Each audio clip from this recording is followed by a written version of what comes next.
I'm about to start telling the second uh, book of the Pergola pump. I'm going to call this an introduction. It'll just be a little introduction. It seems to me it deserves an introduction. The first book was called Lance. It is called Lance, and I gave it quite an introduction. There was extensive front matter there, which I've looked through, and I think it was all necessary. There shouldn't be that much necessary here.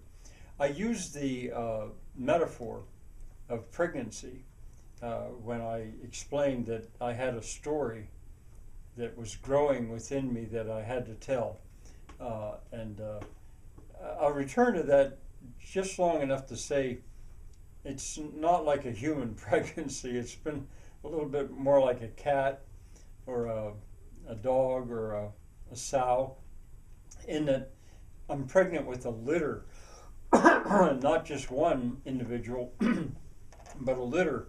There's going to be 8 or maybe even 9 uh, offspring in this litter, and this is the second one coming up. It's called The Scroll. The first one was called Lance. Now, they'll be different.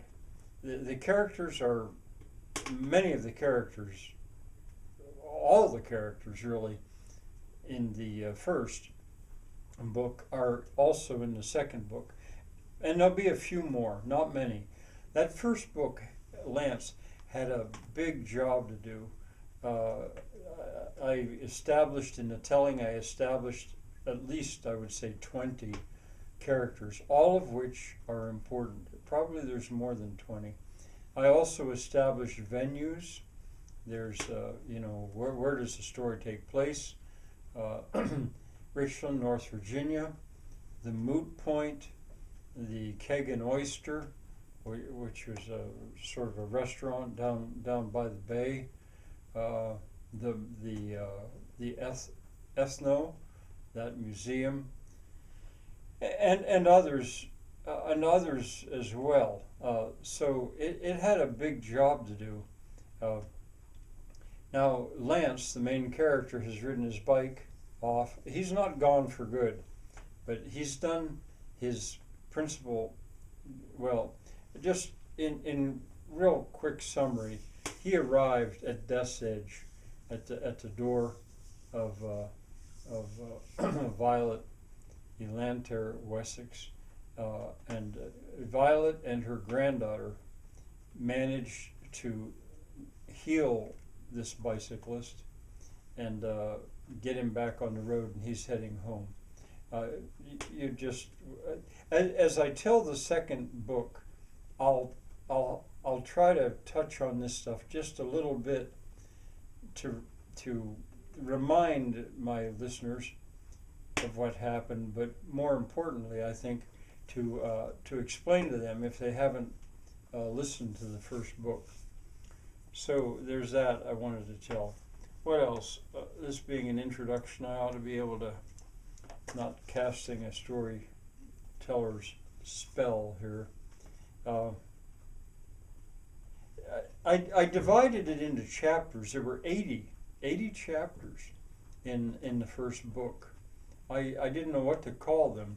Episodes? I called them chapters. I don't think there'll be as many in the scroll, but I'm not sure. We'll have to see as the telling goes.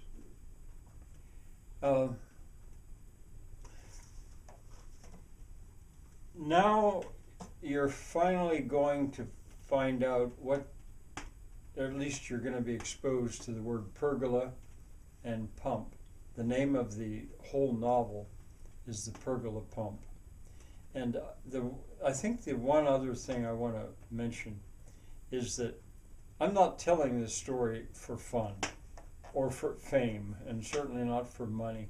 I'm telling this story because I think the story needs to be told. And I need to remind myself of that periodically, as it seems to be kind of hard work to do it. Now the first one was, I think of the first book as being a late winter telling. This is going to be an early spring telling. And if I can keep going like that with an early summer and a late summer and an early fall and a late fall, I can very nearly finish the entire novel before the end of the year comes around. Well, it's time. I've had a little bit of a break, and you so have my listeners, and it's time for me to begin, and that I'll do in the next video.